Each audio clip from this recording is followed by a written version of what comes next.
Silencio los micrófonos.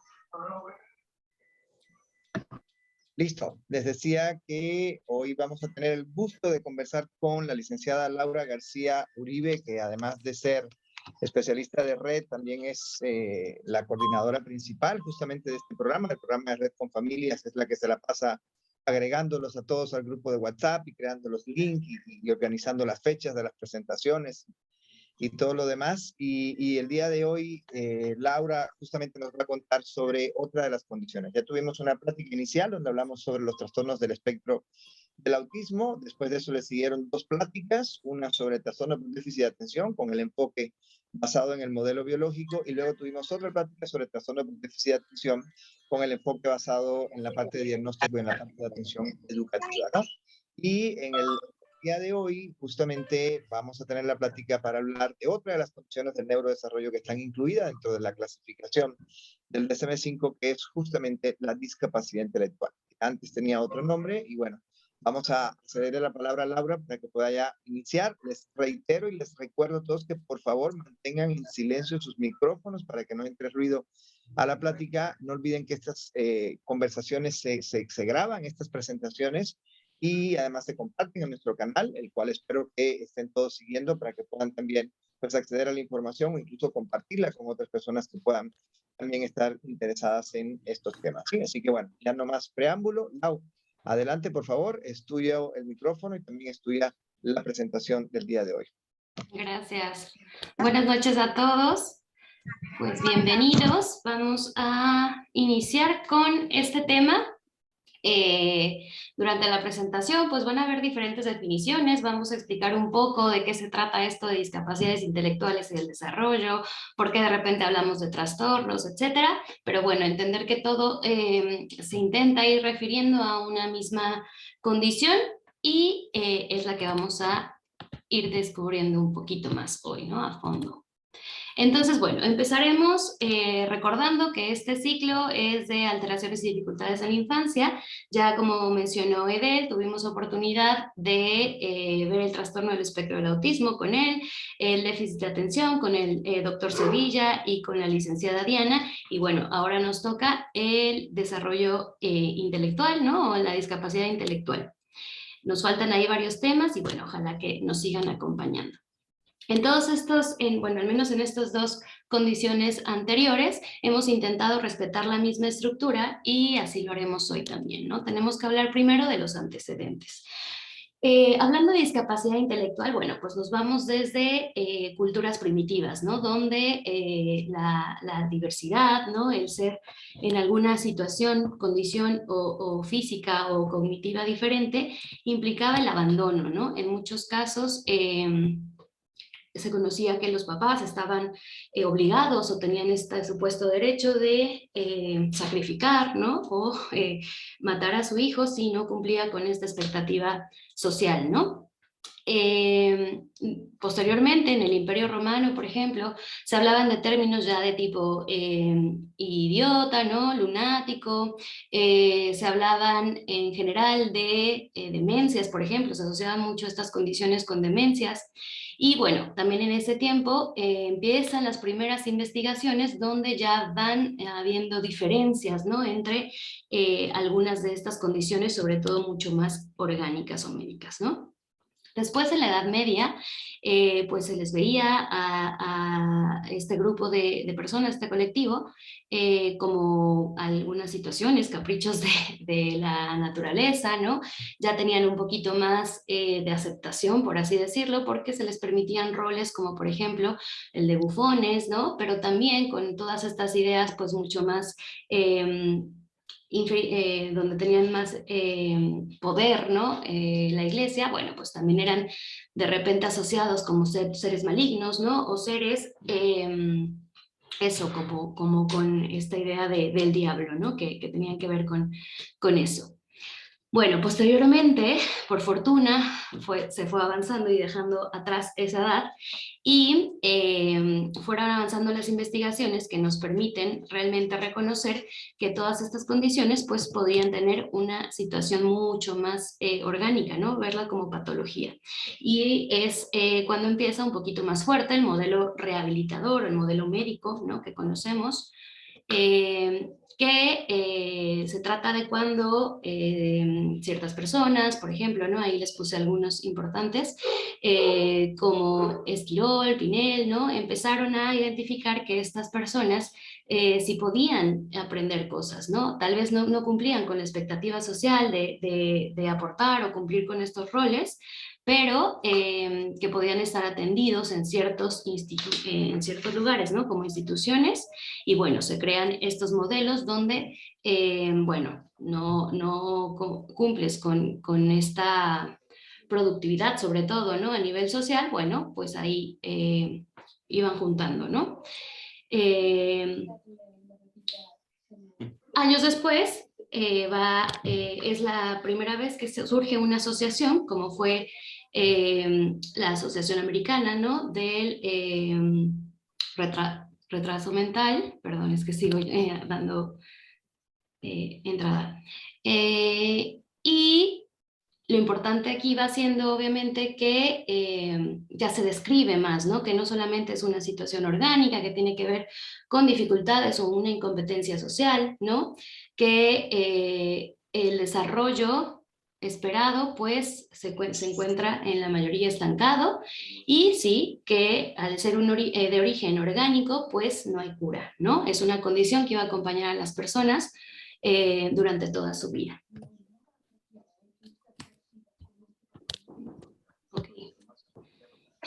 Hasta los años 60, 70, ¿no? Que prácticamente no tiene mucho, es cuando realmente surgen los primeros movimientos importantes que defendían pues ya una accesibilidad a los entornos, ¿no? En general de las personas con discapacidad. Se crea la SIG, por ejemplo, ¿no? Esta clasificación de, pues tanto de enfermedades como de discapacidad, ¿no? Donde se habla ya de una condición y no una enfermedad, y de describir el funcionamiento y no solamente el déficit, ¿no? De las personas con alguna condición.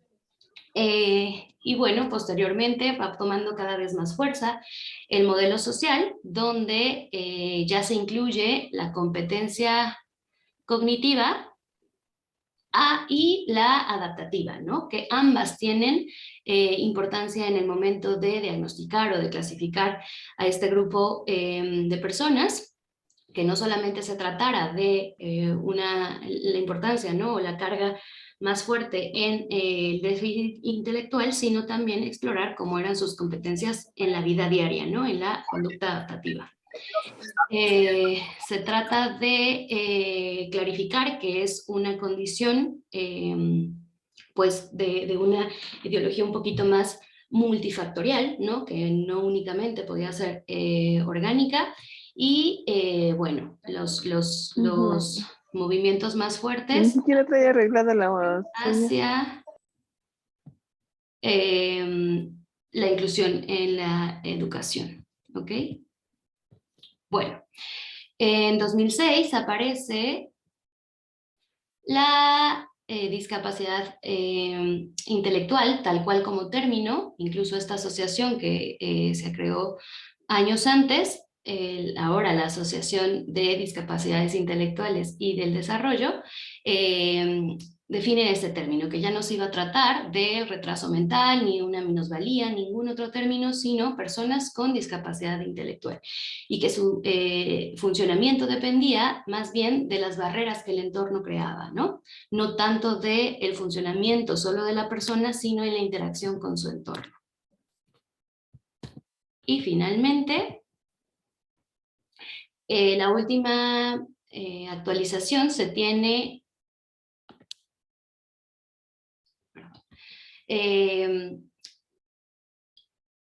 bueno, no la última, la penúltima en realidad en el 2012, pero la más cercana a lo que hoy intentamos practicar, ¿no? O a lo que hoy intentamos todos trabajar, es en la participación plena, ¿no? Desde social, laboral, educación, que las personas realmente tengan absolutamente el mismo derecho de una vida al igual que cualquiera de las demás personas, ¿no?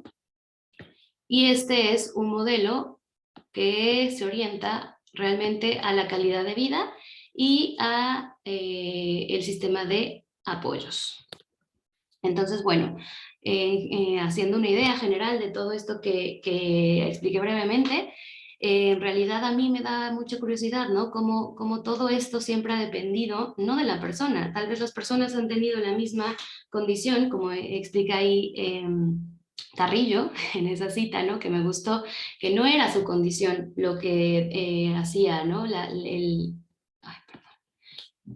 De lo que dependía cómo fuera su vida, sino más bien de cómo su entorno interpretaba su condición, ¿no? Cómo su entorno aceptaba lo que ellos eran, ¿no? Su funcionamiento, sus características.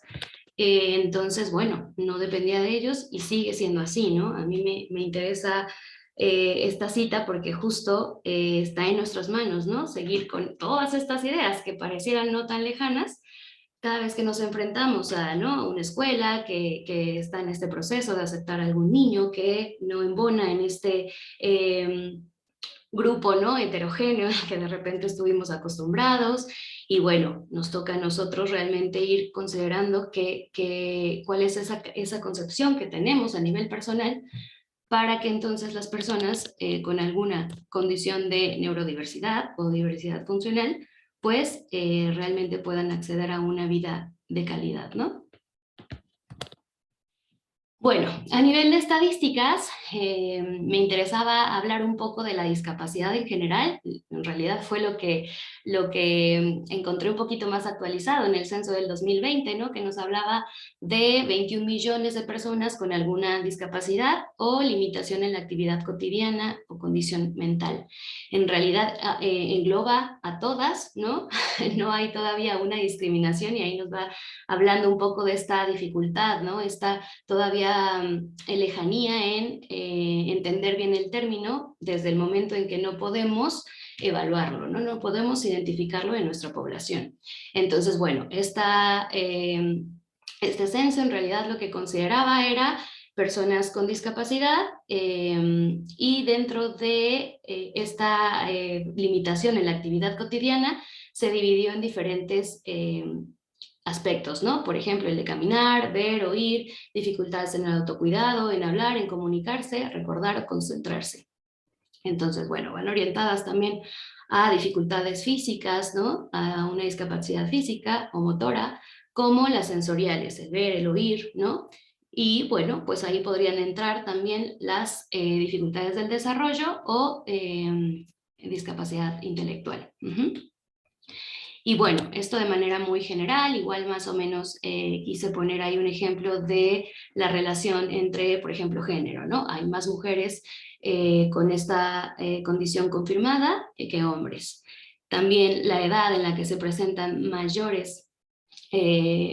cantidad de personas con discapacidad es en la edad en realidad media, ¿no? De 39 a 60 años. Y bueno, en general eso era lo que me interesaba, hablando de México, ¿no? De estadísticas nacionales. Pero bueno, tuve que recurrir a estadísticas internacionales, ¿no? Nos basamos de repente mucho en la información, por ejemplo, de España. España nos habla de 1% de la población que tiene en realidad sí este diagnóstico, ¿no? Discapacidad intelectual o del desarrollo. Obviamente nos confirman que en los países de bajos recursos o medios, la prevalencia de discapacidad intelectual es casi 2 veces mayor que países como ellos, ¿no? De altos recursos.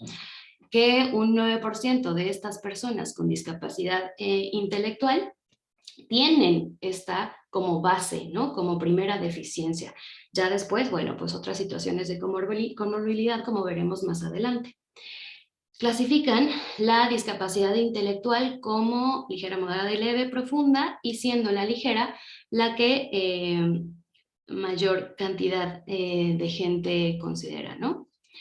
Dice que al menos el 40% de estas personas en realidad no tienen y entre el 10% de capacidad severa o profunda requiere aproximadamente, y yo creo que es poco, obviamente la población con nada, pero bueno, insisto, siendo un país que tiene muchos apoyos, pues tienen mucha más facilidad o tienen todas estas estadísticas que nos permiten estar un poco más apegados a una realidad, ¿no? Y bueno, quería explicar también que de dónde surgen, ¿no?, estas discapacidades del desarrollo. Estamos dentro de la discapacidad, luego nos vamos a un ámbito un poquito más concreto, que son las discapacidades cognitivas o mentales. Ahí entran, pues sí, las de intelectual, perdón, pero también demencias, por ejemplo, ¿no? Problemas de salud, tal cual mental, ¿no? Esquizofrenia, estas cosas. Y bueno, dentro de estas, de nuevo, ¿no?, se genera un grupo de discapacidades del desarrollo, que ahí van a estar también la discapacidad intelectual, pero otras condiciones que se presentan en este periodo de edad, pero que no necesariamente tienen que ir acompañadas de una discapacidad intelectual, ¿no? Como puede ser la parálisis cerebral o el trastorno del espectro del autismo. Ok, bueno, después la Asociación Americana de Discapacidades del Desarrollo e Intelectuales, que fue esta última de las que le hablé en los antecedentes, habla que las discapacidades intelectuales y del desarrollo son un término que incluye a aquellas personas que durante el periodo de desarrollo, y aquí lo nuevo o lo actualizado de hace en realidad 2 años para acá, es el término de 22 años, ¿no? Antes se hablaba de hasta los 18 años, pero ahora se amplía un poco más, considerando que para diferentes culturas puede ser un poco más extenso esa idea de desarrollo, y que además todavía a los 20 años estamos desarrollando habilidades, ¿no? El cerebro todavía se sigue modificando. Han manifestado una serie de limitaciones significativas en habilidades funcionales que se mantendrán durante toda su vida, dando lugar a necesidades de apoyo de mayor o menor intensidad para desenvolverse en su entorno y contar con oportunidades para el desarrollo de una plena ciudadanía, ¿no? Este término incluye las personas con discapacidad intelectual, pero a otros colectivos, como les decía, ¿no?, que no necesariamente presentan discapacidad intelectual.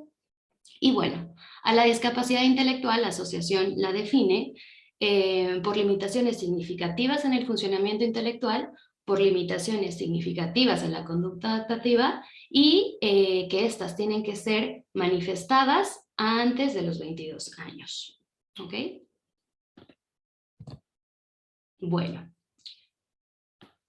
pues basándonos en los manuales un poquito más médicos, ¿no?, en los que usamos más psiquiatras, psicólogos, etcétera, digo ambos, ¿no?, pero que a veces tienen un poquito más de conocimiento, de renombre, hablamos de términos que podrían ser lo mismo, ¿no? En realidad la discapacidad intelectual, el trastorno del desarrollo intelectual o el trastorno del desarrollo neurológico intelectual. En esta presentación nos quedaremos con el primero porque es ahora un poquito más generalizado, más usado, para no confundir tanto, ¿no? Entonces, bueno, el DSM-5 habla de trastornos del desarrollo neurológico, son los que hemos visto en este periodo, y de ahí sale pues la discapacidad intelectual. Y las discapacidades intelectuales en realidad se dividen también en discapacidad intelectual per se, de retraso global del desarrollo, y discapacidad intelectual no especificada. Dentro de la discapacidad intelectual hablamos de 4 niveles: el leve, moderado, grave o profundo. La discapacidad intelectual, el DSM-5 la define como un trastorno que comienza durante el periodo de desarrollo y que incluye limitaciones del funcionamiento intelectual como también del comportamiento adaptativo. En realidad, como ven, es el mismo término, ¿no? O sea, pero ahorita sí se da total importancia pareja, ¿no?, a ambos aspectos, el intelectual y el adaptativo. Y esta clasificación no hace tanto énfasis en la edad de desarrollo, ¿no?, como lo hacía la asociación. Entonces, las funciones intelectuales las describe como el razonamiento, la resolución de problemas, la planificación, el pensamiento abstracto, el juicio, el aprendizaje académico y el aprendizaje a partir de la experiencia, confirmadas mediante una evaluación clínica. Eso sí lo define muy bien, ¿no?, que en realidad sí tiene que ser el uso de pruebas estandarizadas que nos ayuden a comparar el desarrollo con el grupo de edad de la persona evaluada. Y bueno, deficiencias del comportamiento adaptativo lo define como aquellas condiciones, ¿no?, que favorecen la autonomía personal, la responsabilidad social, por ejemplo, también cómo participa esta persona en realidad en su vida cotidiana, ¿no? ¿Qué habilidades, por ejemplo, en la comunicación, habilidades sociales o la participación social, vida independiente, tanto en casa como en la comunidad, ¿no? Uso de servicios y actividades comunes como el ocio, el trabajo, ¿no?, la escuela, etcétera. Y bueno, sí marca que deben estar en el periodo de desarrollo, pero insisto, no dice la edad concreta en la que termina este periodo. Entonces, en estas tres clasificaciones, ya vimos la primera, la discapacidad intelectual, sigue el retraso global del desarrollo, que es un diagnóstico que se reserva para individuos menores de 5 años cuando el nivel de gravedad clínica no se puede valorar de forma fiable durante los primeros años de la infancia. Esta categoría se diagnostica cuando un sujeto no cumple con los hitos esperados del desarrollo en varios campos, ¿no?, del desarrollo, y se aplica a individuos en los que no es posible una evaluación específica, ¿no?, que a veces no se puede por diferentes situaciones del pequeño. Y bueno, siempre se recomienda que esta categoría se vuelva a valorar después de cierto tiempo. Y la última categoría dentro de esta discapacidad intelectual está la discapacidad intelectual no especificada. Esta categoría se reserva para individuos mayores de 5 años cuando la valoración del grado de discapacidad intelectual mediante procedimientos localmente disponibles es difícil o imposible debido a deterioros sensoriales, físicos asociados como ceguera, sordera y dificultades motoras, ¿no? O situaciones de comportamiento un poco más graves o situaciones realmente de un trastorno más orientado a la salud o condición mental. Esta categoría solo se utiliza en circunstancias excepcionales y igual, ¿no?, es necesario volver a evaluar después de un periodo a ver si ya es posible esa valoración más específica. Entonces, bueno, como vieron, el diagnóstico de la discapacidad intelectual se va a basar en el desarrollo, ¿no? Tenemos que comprobar que diferentes áreas estén limitadas o estén por debajo de lo esperado. Por ejemplo, ahí les puse una gráfica donde el desarrollo se espera de manera un poquito lineal, ¿no?, que vaya incrementando conforme a la edad el nivel de habilidades, pero a veces se va presentando esa línea roja, ¿no? No va tan rápido o va un poquito distinto en cuestión de sincronía, ¿no?, entre todas las habilidades de las áreas de desarrollo, y entonces se habla de ese desfase, ¿no? El desarrollo es un proceso que atraviesa toda la vida de la persona y en la que influye y se articulan elementos biológicos, psicológicos y sociales que cambian en el tiempo, ¿no? Eso es importante, no pensar que una condición de este tipo se va a mantener idéntica desde el momento que se identifica o se diagnostica, sino que es variable y, como hemos visto, dependerá sobre todo de el entorno, ¿no?, la cantidad de apoyos y cómo podamos ir respondiendo a estas necesidades que se presentan en cada persona y en cada familia en realidad, ¿no? Y bueno, ahí les hacía un breve resumen de qué implica las funciones intelectuales de las que hemos estado hablando y el comportamiento adaptativo. Entonces, bueno, para no repetir tanto, cuando se trata de discriminar el nivel de la discapacidad intelectual, como decíamos, pueden ser 4, ¿no? Leve, moderado, grave y profundo. Y bueno, la clasificación nos habla de manera muy específica de los conceptos que hay que evaluar, ¿no? A nivel conceptual, por ejemplo, a nivel social y a nivel práctico. Y es muy descriptivo en qué observar o qué buscar para considerar qué tipo de gravedad, ¿no?, podemos ahí definir. Y bueno, pasándonos un poquito más al aspecto de etiología, ¿no?, de dónde vienen las causas, pues bueno, en realidad se basan en 4 situaciones, porque se puede presentar una condición de discapacidad intelectual, bueno, por factores genéticos, ¿no?, como puede ser pues en realidad situaciones de cromosomas, ¿no? O en sí genes, ¿no? En el momento de la concepción, que ahí ocurre algo y entonces desde ahí viene la condición. Aspectos cromosómicos, bueno, que tiene que ver un poquito más con esto de cómo se acomodan los genes en combinaciones, a veces es por misión, etcétera, por muchas situaciones que pueden pasar en ese aspecto. Y otra situación podría ser la biológica y orgánica, bueno, que podría ser un poquito más orientada a lo que sucede con la madre, ¿no? Los cuidados, por ejemplo, durante el embarazo, ¿no? Hay algunos que nos ponen, por ejemplo, que tiene que ver con la toxicidad, ¿no? Si hubo alguna situación de ese aspecto, situaciones pues también, por ejemplo, de estrés o algunas otras experiencias durante el embarazo, ¿no? Y bueno, las ambientales que podrían ser ya más en el momento del nacimiento, como podría ser igual estar expuesto a algún tipo de infección, ¿no? Algún tipo de manipulación que haya dañado de alguna forma la manipulación de la cabeza, el cerebro, etcétera. Hipoxia, por ejemplo, el no haber tenido suficiente oxígeno, ¿no? O sea, esas sí tienen que ver un poquito más con las condiciones ambientales.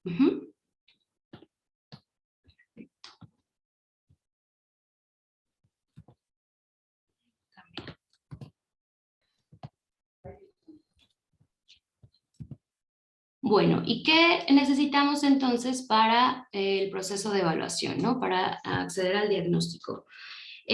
Pues bueno, sobre todo conocer los antecedentes familiares y personales del niño, identificar los retardos en la adquisición de los hitos básicos, sobre todo a la edad muy temprana, pues a nivel motor, ¿no? Por ejemplo, a nivel de interacción, que es lo primero que vamos a ir viendo, ¿no? Que no manipula tanto, que no controla, por ejemplo, tanto el cuerpo, a nivel de juego, que no va elaborando, ¿no? O no le interesa tanto el uso de objetos.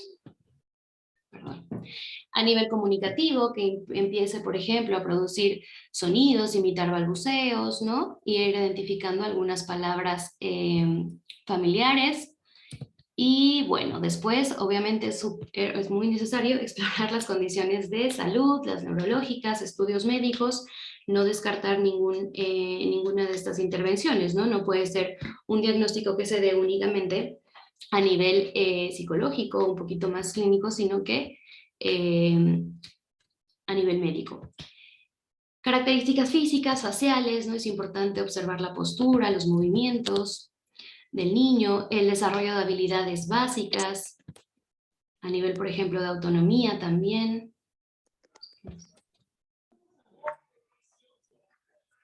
¿Quién tiene por ahí los micrófonos, de favor? Y en realidad tener también retroalimentación de lo que sucede en el entorno educativo, ¿no? Cómo se presentan ahí también las situaciones, ¿no? Cómo observan al niño. Y bueno, tenemos diferentes tipos de evaluaciones para ambos aspectos, ¿no? Para las funciones intelectuales y para la evaluación de la conducta adaptativa. Para la evaluación intelectual, pues tiene que ser una evaluación estandarizada donde se busque realmente de manera individual obtener información sobre las habilidades en todos estos aspectos, ¿no? De razonamiento, de atención, de memoria, de lenguaje, todas estas funciones que nos permiten el aprendizaje. Y conducta adaptativa, pues se va a evaluar principalmente 3 áreas, que son las conceptuales, las sociales y las prácticas, donde entran todos estos puntos que favorecen en realidad la autonomía o el desenvolverse en un entorno cotidiano, ¿no? Sobre este tema tenemos ahí, bueno, sobre ambos temas en realidad tenemos pláticas anteriores con mucho gusto, ¿no? Como los invito de nuevo a retomarlas, porque bueno, vale la pena entender muy bien a fondo de qué se tratan todas estas ideas y tener muy claro, insistir en que siempre va a ser necesaria una exploración adaptativa o de la conducta adaptativa para llegar a este diagnóstico, ¿no? Si solo nos basamos o solo se basaron en un diagnóstico del coeficiente intelectual, ¿no? Orientado a CI, en realidad no se puede definir la condición de discapacidad intelectual. Entonces, bueno, por ahí hay un micrófono, pero no lo encuentro. Muy bien. Algunas de las evaluaciones que tenemos para las funciones intelectuales, pues son todas las escalas de Wechsler, como el WIS, el WIPSI. También hay evaluaciones para niños que no han desarrollado el lenguaje o no verbales, como puede ser la TONI 4, niños muy chiquititos, como puede ser la Bailey, y pruebas un poquito más amplias, ¿no? O extensas, que son las neuropsicológicas, como la BAMPE, el Kumanin, el Kumanes o la ENI. Todas estas son pruebas que nos permitirán tener una exploración bastante importante de las funciones intelectuales. Y evaluaciones para la conducta adaptativa, pues están el DAPS, el Vineland y el ABAS, que son un poquito más actualizados, ¿no? Muy bien. Bueno, se me pasaba, ¿no? En ambos aspectos, ¿no? Intelectuales y adaptativos, se buscan estos niveles, realmente. Se va a considerar algo por abajo de el percentil de 70. Eso es lo que nos va a hablar de una dificultad que empieza a ser leve hacia abajo, según la puntuación. Ok, bueno, hasta aquí hablábamos un poquito de estas dos clasificaciones que, como les decía, son más orientadas a un modelo más médico, ¿no? Sin embargo, insistiendo en la Asociación Americana de Discapacidades Intelectuales y del Desarrollo, pues tenemos que considerar factores que nos proponen, ¿no? Hablar realmente ya no de un funcionamiento intelectual, adaptativo y hasta ahí, sino irnos a considerar que las personas con discapacidad intelectual también tenemos que evaluar y conocer e intervenir en aspectos de salud, en su participación y en el contexto. Es decir, que a nivel de participación también estén aseguradas las relaciones interpersonales, ¿no? Sociales, que también estén ahí valorados los roles que tienen en la sociedad y en su contexto, cómo participan en su contexto, ¿no? Cuántos derechos en realidad, si se están asegurando que tengan los mismos derechos. Entonces, evaluando estos factores, estos 5 factores, más los sistemas de apoyo que se dan para que todos estos factores realmente mejoren todo el tiempo, ¿no? O estén cubiertos, esas dificultades, pues es como vamos a garantizar realmente los resultados en el funcionamiento humano de la persona. Entonces, bueno, van un poquito más allá de lo que proponen las clasificaciones, el DSM-5 y el CIE-11. El diagnóstico no explica todo, ¿no? En realidad, lo que nos propone es que necesitas entender los sistemas de apoyo, las necesidades de apoyo de cada persona para poder responder a ellas. Los sistemas de apoyo son la red interconectada de recursos y estrategias que mejoran el funcionamiento del individuo y el bienestar. Reducen la discrepancia entre las competencias personales y las exigencias del entorno, ¿no? No necesariamente busca que solo sea la persona quien adquiera habilidades, sino que su entorno pueda responder a las características individuales, ¿no? Y bueno, menciona que estos sistemas de apoyo tienen que ser holísticos, es decir, que todos trabajemos de manera conjunta en garantizar que se presentan estos apoyos, centrados en la familia o en la persona, es decir, en niños pequeños, centrados un poco más en la familia, realmente lo que quiere la familia, la peculiaridad, ¿no? Según sus intereses, sus convicciones, responder un poco más a esas expectativas, o cuando va siendo más grande, pues centrado en lo que la persona quiere, en sus intereses, en su plan de vida. Deben ser coordinados entre todos los grupos de apoyo, ¿no? Que tengan, y obviamente orientados a evaluar esos resultados, ¿no? No solamente a proveer, sino siempre confirmar que esos resultados realmente mejoran. Hacen referencia a una serie tanto de servicios como de personas o individuos, materiales, lugares, recursos y estrategias que, insisto, dan respuesta a estas necesidades de apoyo. Bueno, igual, manteniéndonos en este modelo, se apuesta también a evaluar entonces la calidad de vida del individuo, ¿no? Que bueno, la calidad de vida a grandes rasgos va a implicar diferentes aspectos como el desarrollo personal, la autodeterminación, las relaciones interpersonales e inclusión social, los derechos, el bienestar a nivel emocional, físico y también material, ¿no? Todo esto lo tendríamos que conocer de una persona. Y habla de que una evaluación realmente no se centre solo en la persona, sino en el funcionamiento, el bienestar, calidad de vida y los sistemas de apoyos. Aquí son otro tipo de evaluaciones o escalas que nos permiten justo conocer un poco más las necesidades de apoyo y la calidad de vida.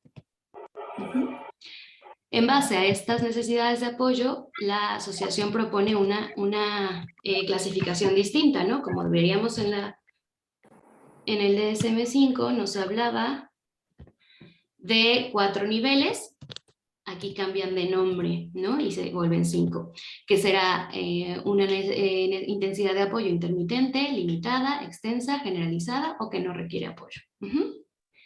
Y lo mismo, insisten en que la evaluación debe ser dinámica, tiene que conocer la forma y el potencial que tiene la persona de aprender en situaciones en su vida diaria, ¿no? No solamente en un contexto o sobre un ámbito en específico, ¿ok? Y bueno, para irnos ya a los diagnósticos diferenciales, creo que es de los aspectos más importantes de entender. ¿Por qué? Porque es aquí donde vienen estas dificultades que nos han llevado que hasta este momento no tengamos claro, ¿no? O estadísticas claras, por ejemplo, de las condiciones de este grupo, ¿no? De este colectivo. Entonces, bueno, tenemos que entender que la base principal que hay que descartar es la discapacidad intelectual. Es decir, si nosotros nos vamos a los manuales y nos podemos a leer y a revisar toda la descripción de los criterios diagnósticos de cada una de estas condiciones, que son las más comunes de confundir, por ejemplo, los trastornos de comunicación, los trastornos del espectro del autismo, los trastornos del aprendizaje y los trastornos motores, nos marcan en sus criterios que siempre, ¿no? Las dificultades no se pueden atribuir a un deterioro auditivo, sensorial o discapacidad intelectual, ¿no? De nuevo, trastorno del espectro del autismo. La discapacidad intelectual, las alteraciones no pueden explicarse mejor por discapacidad intelectual, ¿no? O sea, siempre hay que descartar primero la discapacidad intelectual. Trastornos del aprendizaje, dice. Las dificultades no se explican mejor por discapacidad intelectual, ¿no? Trastornos motores, las deficiencias motoras nos explican mejor por discapacidad intelectual. O sea, insisten mucho en que de verdad hay que conocer el perfil de desarrollo para entender dónde está surgiendo la dificultad en el desarrollo, ¿no? Es decir, aquí les puse algunos ejemplos de estas condiciones, ¿no? ¿Cómo sería un perfil? Esta es son 2 pruebas de desarrollo para niños muy pequeños y les quise poner un ejemplo. La línea que está siempre horizontal es la edad cronológica, ¿no? El desarrollo que se esperaría del niño, y cada columna y cada puntito muestra un área del desarrollo. Se esperaría entonces en un desarrollo adecuado, ¿no? En un desarrollo normativo, que cada columna estuviera muy próxima a esa línea horizontal, ¿no? Pero ¿qué empezamos a ver cuando evaluamos un perfil de desarrollo? Pues precisamente estas discrepancias, ¿no? Y nos van marcando que cada área nos va a hablar de la necesidad, ¿no? De lo que está realmente comprometiendo o decimos anclando el desarrollo. Es decir, en los trastornos de comunicación, ¿por qué hablamos de esto? Porque lo primero que descartamos, la primera columna, es la de cognición, ¿no? Es que la cognición no está tan, ¿no? alejada de el nivel de desarrollo o de edad cronológica, ¿no? O sea, este puntito no está tan lejos de la línea. Como, por ejemplo, en la discapacidad intelectual, que son estas 2 de abajo, ¿no? La primera está muy lejos, incluso más que las otras áreas, ¿no? Igual, La segunda, la única que está al revés, perdón, es la morada, porque así es la prueba, ¿no? Donde queríamos llegar es en la línea de abajo en lugar de hacia arriba como las demás. Entonces, bueno, teniendo estos perfiles es como vamos entendiendo de dónde viene la dificultad. Si entonces la cognición no explica que hay un compromiso tan marcado, una diferencia de habilidades tan marcada en estas áreas, por ejemplo, las que siguen son precisamente el lenguaje expresivo y el lenguaje receptivo, descarto que es una discapacidad intelectual y entonces puedo justificar que se trata más de una situación de comunicación, ¿no? ¿Por qué? Porque descarto, insisto, primero, no hay compromiso intelectual. Por ejemplo, en el caso del autismo, que les puse aquí a la derecha, igual, ¿no? Lo primero sería descartar una situación de cognición. ¿Por qué? Porque no está tan alejada como el resto de las áreas de desarrollo, ¿no? Como las áreas que tienen que ver un poquito más, bueno, en este caso era un perfil muy bajito, pero no se justifica por una falla cognitiva, ¿no? Una falla intelectual. Y los dos de abajo sí, ¿no? Nos dicen que donde más está marcada claramente la diferencia, en realidad es en el aspecto cognitivo y que coincide que todo el perfil es bajito, ¿no? Es decir, de esta línea que deberíamos alcanzar estamos muy, muy lejos, ¿no? La discrepancia es significativa. Entonces, bueno, eso es lo más importante, ¿no? Hemos hablado de por qué de repente no es tan sencillo, no nos podemos ir a lo evidente, por ejemplo, en el diagnóstico de TEA, ¿no? Cuando es TEA con discapacidad intelectual y por qué no puedes, y por qué en realidad es al revés, ¿no? En niños tan pequeñitos, como decíamos, antes de los 5 años, si no fue posible una evaluación, pues ni siquiera vas a poder confirmar un perfil que descarte el aspecto cognitivo como para hablar de un trastorno específico como el espectro del autismo, ¿no? Entonces, bueno, tenemos que tener conocimiento de todas las áreas, ¿no? De todas las condiciones para realmente entender que una conducta no encasilla una condición, ¿no? No describe o no es absoluto criterio de ninguna condición. En realidad, como vamos a ver ahorita más adelante, también coinciden muchos signos de alerta, por ejemplo, en condiciones de comunicación, de discapacidad intelectual, y entonces que no necesariamente son exclusivos de una condición nada más, ¿no? Sino que hay que entender el perfil de funcionamiento. Y bueno, en cuanto a la intervención, creo que no voy tan mal de tiempo.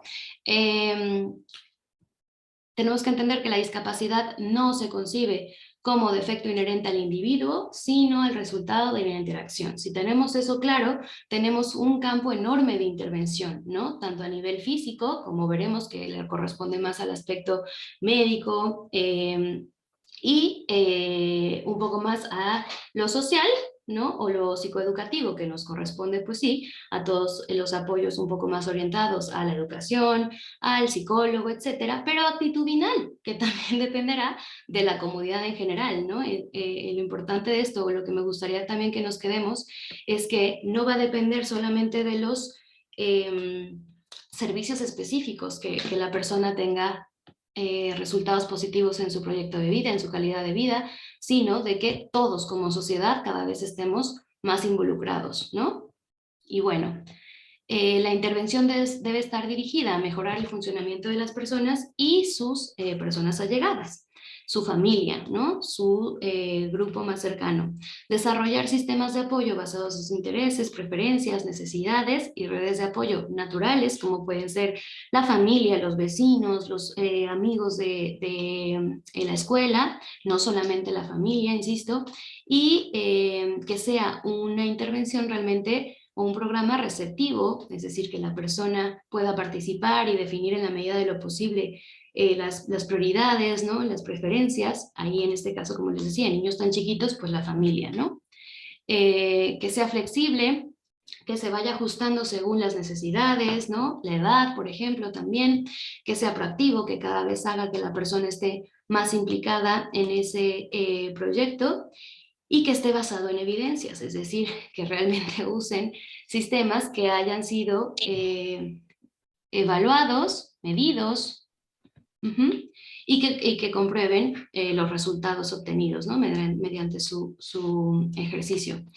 Y bueno, como decía, que también se evalúen los resultados, no nada más el proveer servicios y listo, ¿no? Ya está incluido, no sé, en la escuela, pero si no mido qué tanto realmente está teniendo resultados, participando, ¿no? Aprendiendo en la escuela, pues no tiene sentido el haberlo metido en la escuela, ¿no?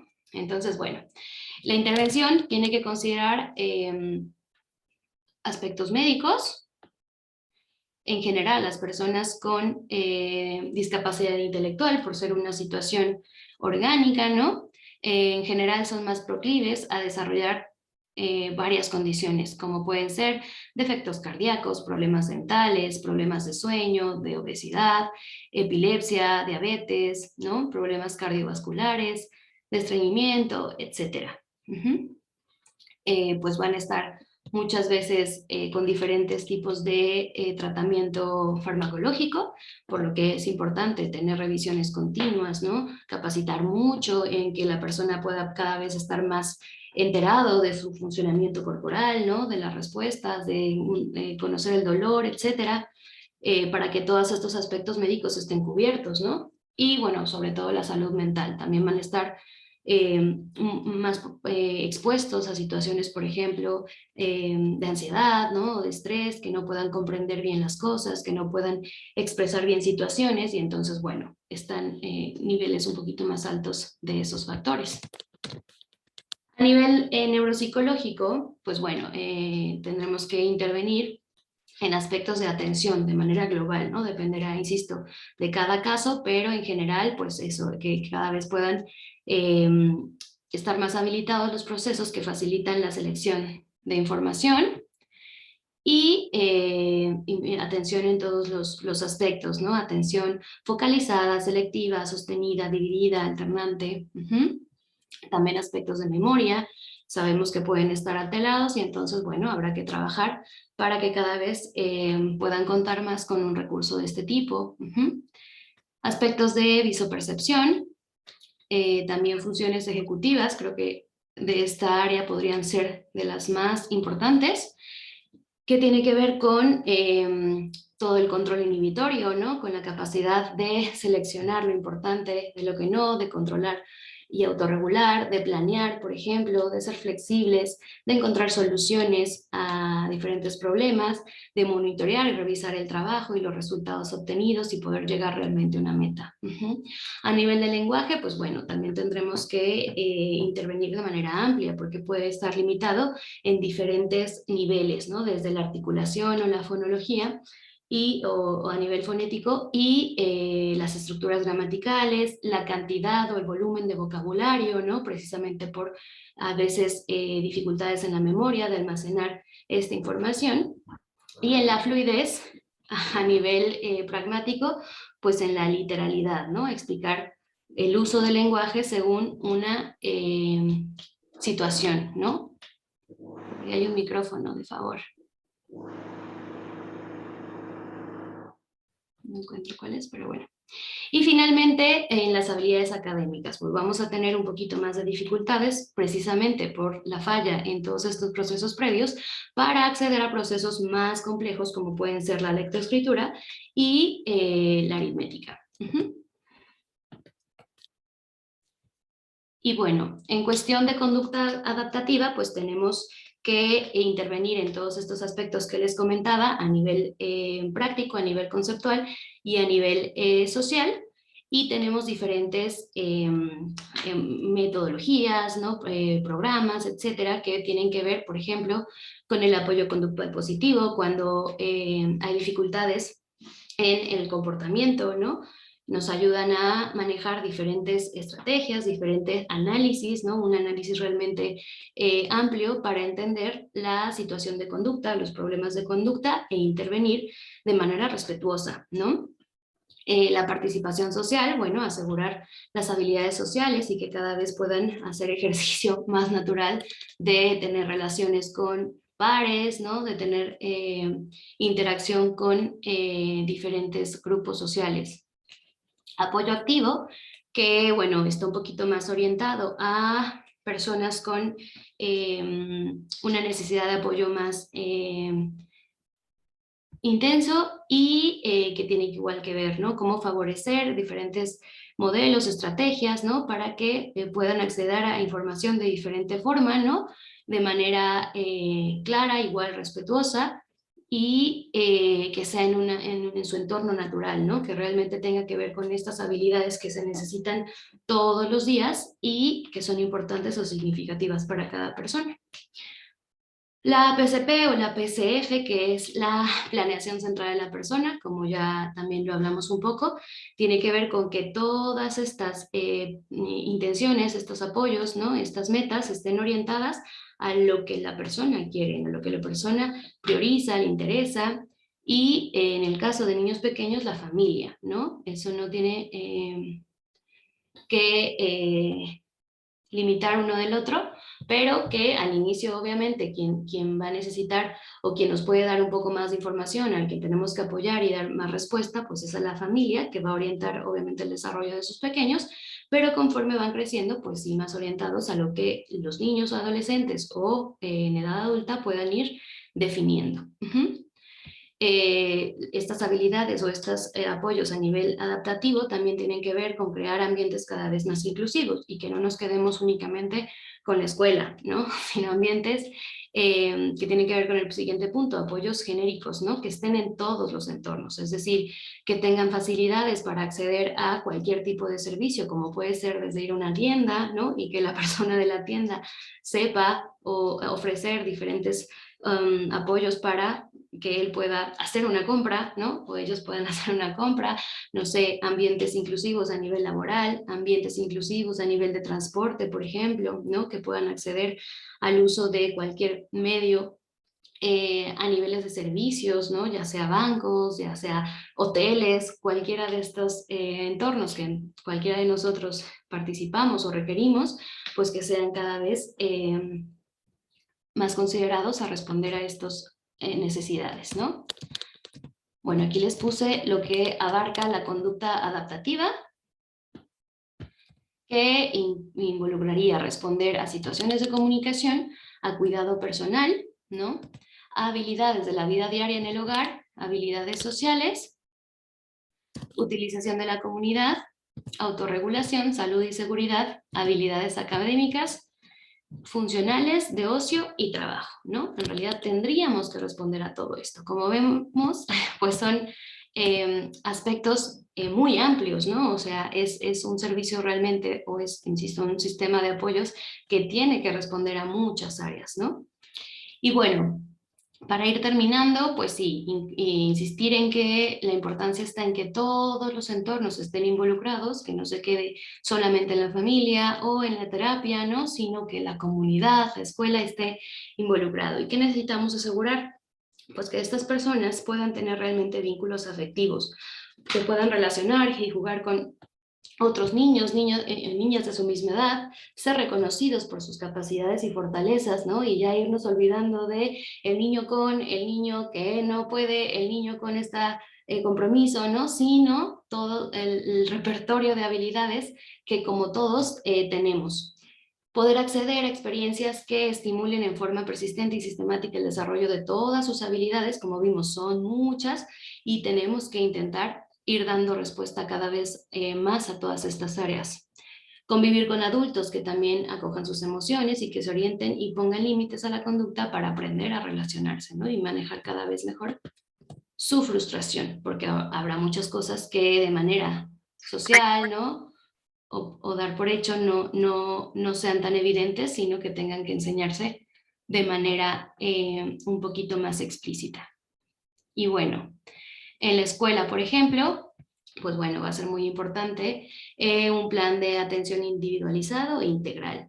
Requieren, como decía, que se enseñen cosas de manera explícita, ¿no? Que posiblemente otros de manera espontánea podemos dar por hecho que las aprenden o que las saben, y habrá que detenernos un poco a dar toda esta información. Reiterar ejemplos, modelos, mientras más ensayos y repeticiones, más oportunidades del aprendizaje. Significativo realmente, ¿no? Insistir en que tiene que ser orientado a metas, a intereses de la persona. Aprender, a entender que aprenden a un ritmo distinto, ¿no?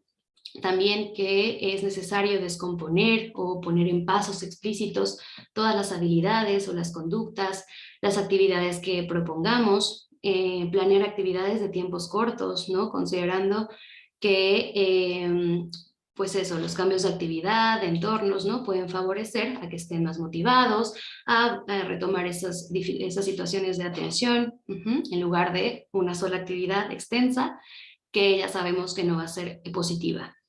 Anticipar será muy importante, ¿no? Organizar, por ejemplo, los tiempos, las actividades e informar al niño de lo que va a pasar. Evitar conceptos muy abstractos, ¿no? Dar información concreta será lo ideal. Los aprendizajes ligados realmente a elementos y situaciones concretas de su realidad inmediata, en lugar de, pues no sé, situaciones más complejas, imaginarias, etcétera, no, que respondan realmente a lo que ellos viven o han tenido experiencia. Apoyos para transferir o generalizar, ¿no? No dar por hecho que algo que pasa en un contexto ya se vaya a presentar de la misma manera en otro, ¿no? Yo tendré que enseñarlo en cada uno de estos contextos o asegurarme que podemos ir facilitando estrategias para que se generalice algo aprendido, ¿no? En uno. Simplificar las tareas en las que se preside de destreza manual, ¿no? O motoras. Planificar estrategias para atender a varios estímulos simultáneos. La identificación y descripción de capacidades será elemental, ¿no? Reconocer las habilidades y establecer realmente un perfil de apoyos desde el inicio, ¿no? No dar por hecho que nos ajustamos a una planeación ya grupal o que serán los mismos objetivos para todos, ¿no? Sino intentar dar cada vez un servicio un poquito más individual. Las limitaciones que presentan pueden coexistir con otras capacidades, ¿no? Que no nada más nos orientemos a las dificultades y que estas capacidades hay que explotarlas para favorecer aquellas que no se han desarrollado o presentado con tanta facilidad, ¿no? Utilizar sus fortalezas, ¿no? Sería el resumen. Corresponde entonces a los educadores ofrecer experiencias oportunas y personalizadas de aprendizaje en el ámbito escolar que permitan al niño interactuar con distintos elementos y situaciones en su situación natural. La atención directa, utilizar a pares, por ejemplo, es muy útil, ¿no? Yo me topo mucho con escuelas que de repente damos por hecho que tienen que ser los que intervengan directamente o los que tienen que dar modelos o orientar, ¿no? Y nos olvidamos que tenemos un apoyo natural súper importante, en realidad al menos 10, ¿no? Apoyos naturales, que son sus compañeros, que también pueden orientar, modelar, ¿no? Enseñar muchas de estas cosas que no dependerán entonces solo del adulto. Y bueno, ¿qué necesitamos a nivel general? Pues todos cambiar, ¿no? Todos tener claro que está en nuestras manos o está en nuestro control el eliminar las barreras físicas, cognitivas y, como decía, actitudinales. Que tenemos que apostarle más a la prevención primaria y secundaria, como veíamos, pues al ser un país un poquito más en vías de desarrollo, necesitamos todavía más información para las familias, para las futuras mamás, ¿no? Que tengan todas estas información que le permita pues evitar las condiciones que pueden ser factores de riesgo, ¿no? Para el desarrollo de una condición de este tipo. Formación de personal, en este caso puse profesionales sanitarios, ¿no? Porque pues bueno, como vimos, dependemos mucho de muchos especialistas en esa área, pero en realidad en una sociedad cooperativa, que cada vez estemos más comprometidos en que pues no solamente el médico tenga que saber cómo interactuar, ¿no? O cómo ofrecer apoyo y hacer su trabajo, sino todos los que ejercemos algún rol, que creo que en realidad somos todos, ¿no? Un servicio hacia los demás.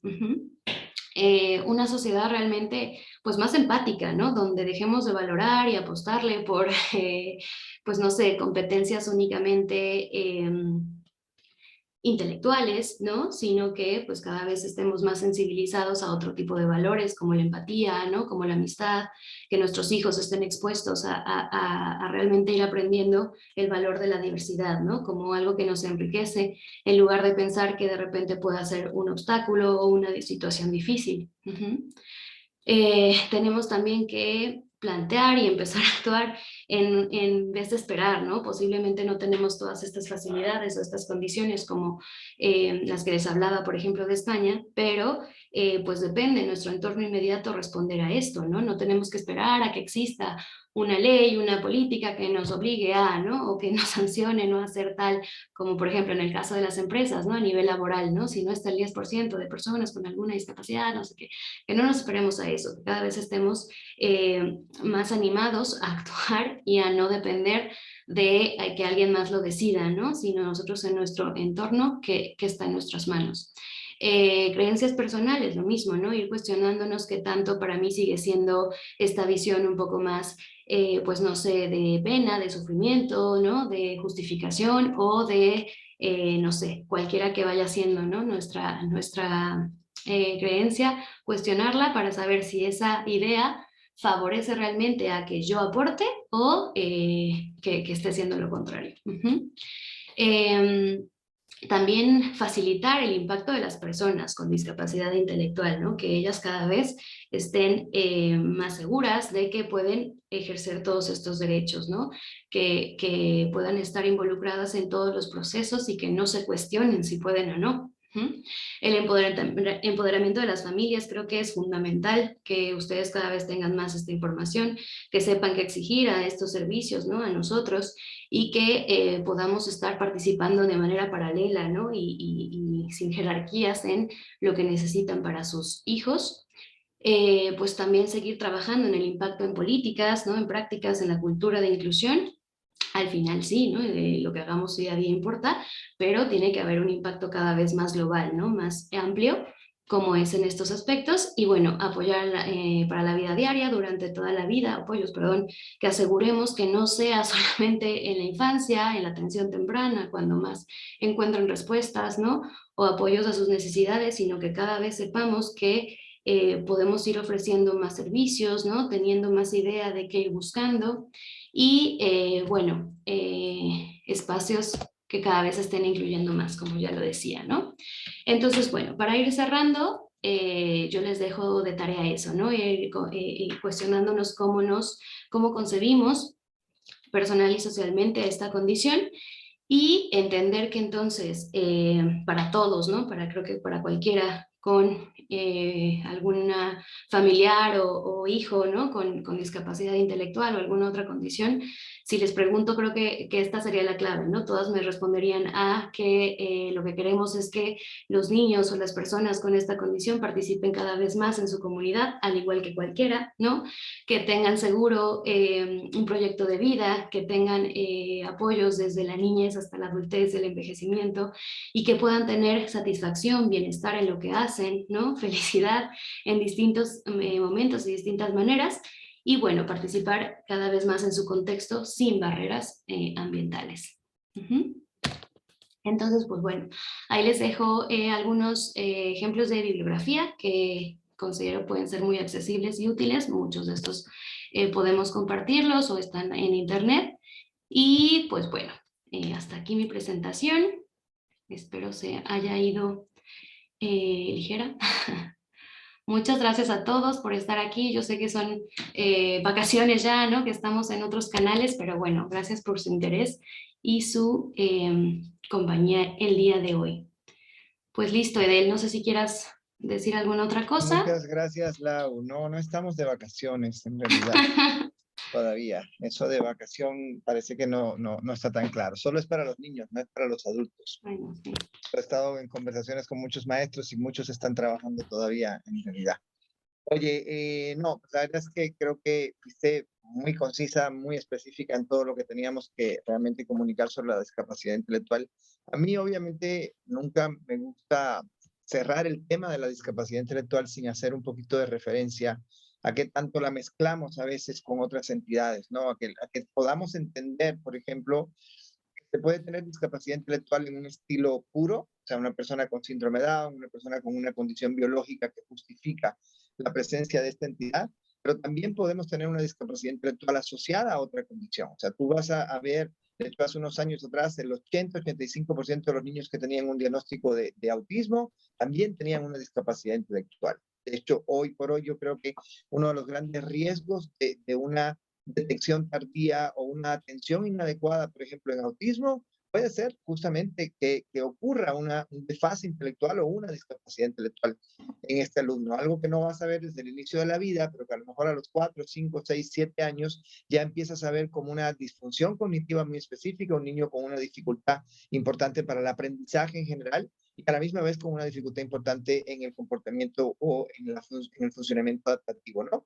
Que como bien dijiste ahorita es justamente una de las claves de comprensión más importantes que tenemos hoy en día.